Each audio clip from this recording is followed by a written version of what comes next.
Saudações, investidores. Bitcoin agora cotado a 36.800 dólares. Bitcoin que está preso dentro de uma região, mas parece cada vez mais próximo de uma decisão. Hoje, meu principal objetivo vai ser te mostrar para onde eu acredito que essa decisão pode ir. Vamos romper para cima e retomar uma tendência de alta, ou vamos romper para baixo e ir abaixo dos 33k? Bem-vindos a Investidor Moderno.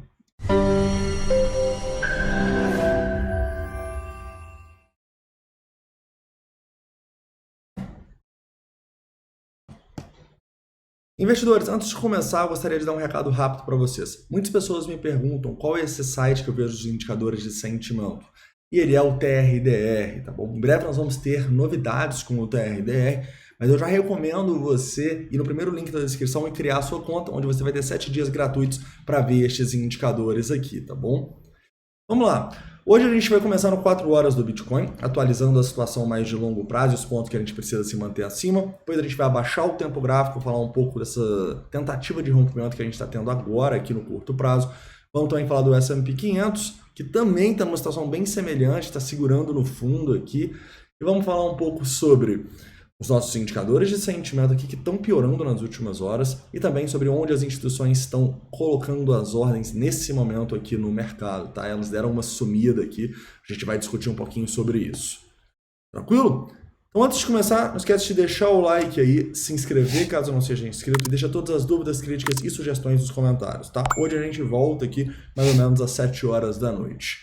Investidores, antes de começar, eu só queria ler essa notícia aqui. É uma notícia que me deixa muito chateado, mas que precisa ser falada, né? Afinal, criptomoedas preferidas do brasileiro despencam até 90%. A maioria são game coins. Você vê as criptomoedas aqui em tendência no Brasil: Bombercoin, CryptoCars, CryptoPlanes, Baby Dogecoin, Luna Rush. Primeira moeda boa que aparece aqui é Binance Coin. Depois SLP, ó, o Bitcoin aqui, né, lá em 8º Bitcoin. Então é muito triste a gente ver que realmente, mesmo com a gente tentando fazer esse trabalho aqui educativo, mostrando para as pessoas que não são bons investimentos essas shitcoins, são as criptomoedas favoritas e são as criptomoedas que as pessoas acabam investindo e vão perder o dinheiro, tá bom? Vocês precisam entender que você tá todo mundo investindo numa criptomoeda, que você viu lá no videozinho do cara que falou que você ia ficar milionário com ela. Por que você acha que todo mundo vai ficar milionário?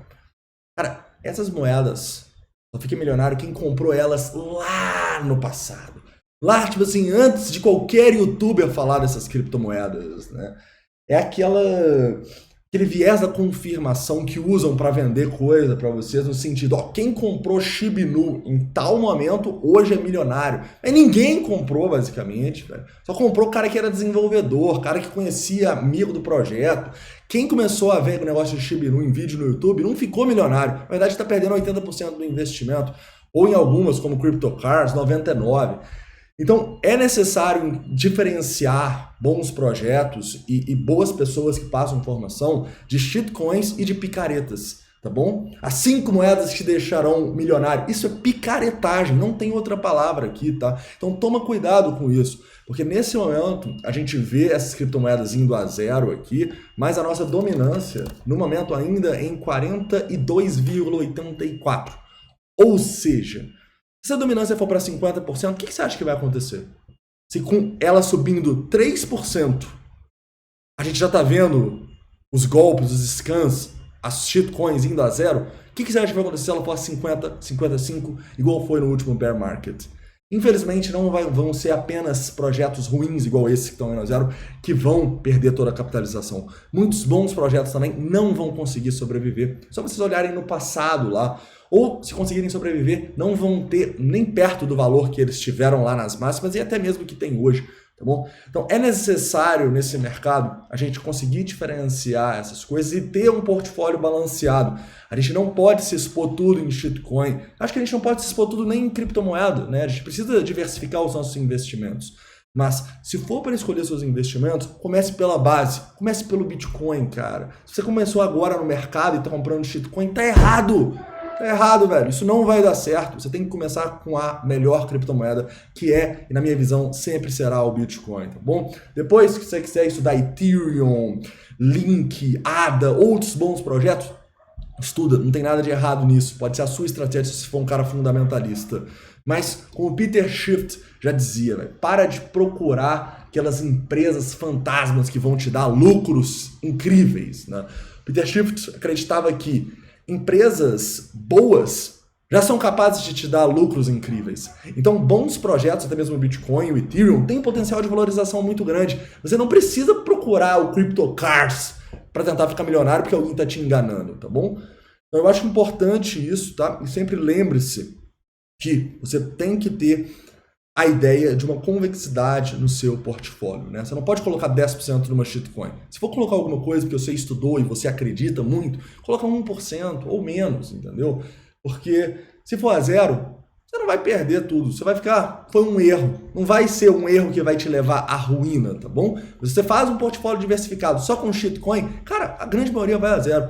Se você der sorte uma aí, talvez não, mas a grande maioria vai a zero, tá bom? Então toma cuidado com isso. Eu tenho que fazer esse disclaimer aqui de novo, porque a gente pode estar vendo só o começo da quebra desses projetos, tá? A dominância em 42% não me mostra que acabou essa queda das altcoins e não me mostra que, não, agora é uma oportunidade de entrar nelas. Caras, protejam o seu capital, tá? E tem uma estratégia para isso. Só comprar shitcoin e esperar que um dia suba não é estratégia. Vamos lá. Continuando aqui, então, e falando um pouco sobre o Bitcoin no 4 horas, tá? A gente tem aqui claramente um padrão de continuação da baixa. Esse padrão, para ser rompido, a gente vai precisar de um rompimento com volume desses $34.800.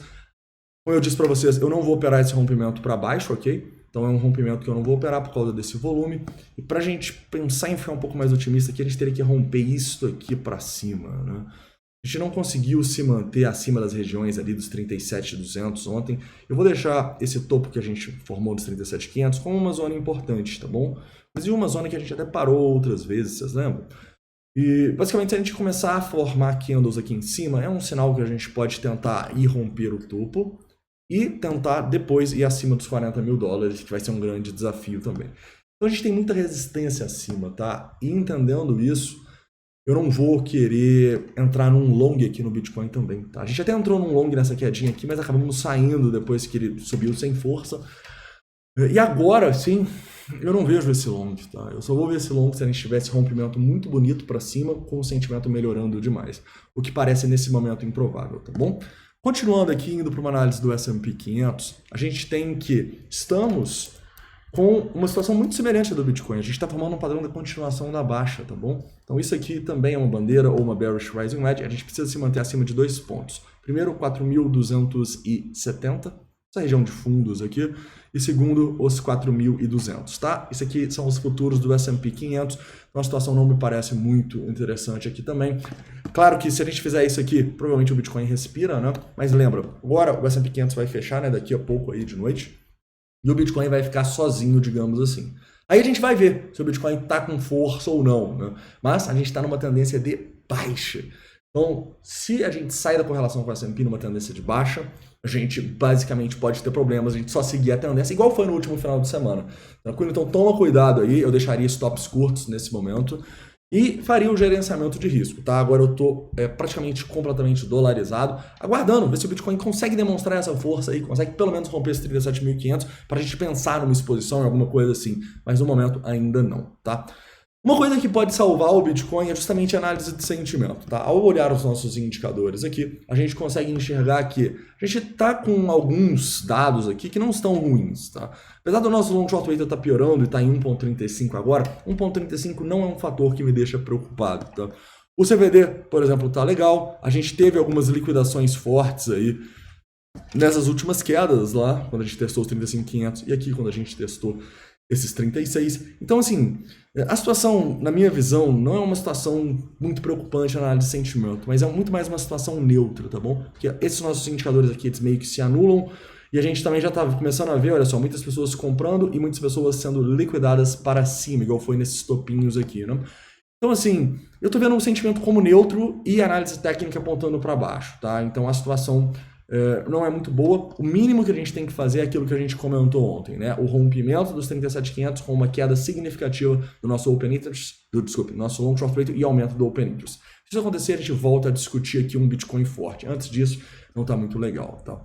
Inclusive, se a gente for pegar aqui as instituições, elas sumiram, tá bom? Elas, basicamente, se a gente pegar aqui, olha só, tem ordens bem pequenas nesse momento na região dos 37.500, ou seja, é a região que precisa passar mesmo.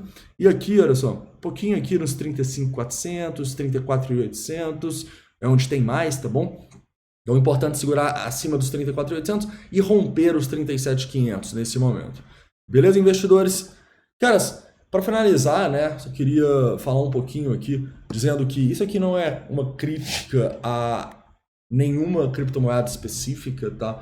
Isso está muito mais a crítica de pessoas irresponsáveis que venderam coisas irreais aí nas últimas semanas e não tem nada de errado se você acabou caindo nesse conto de fadas aí. O que a gente tem que fazer nesse momento, né, se você realmente tomou e está com o portfólio caindo, é parar, pensar agora, entender o que aconteceu, entender os erros e a partir disso, cara, se tornar mais forte, né? Você tem duas opções. Você tem a opção de ficar reclamando do mercado, colocar a culpa do mercado, ou assumir a responsabilidade e a partir de agora, com esses aprendizados, criar uma estratégia mais eficiente, criar uma estratégia mais segura, tá bom? E essa estratégia, na minha visão, ela tem que ter Bitcoin, ela tem que ter caixa e ela tem que ter um ponto onde você vai assumir perdas e realizar lucros, tá bom?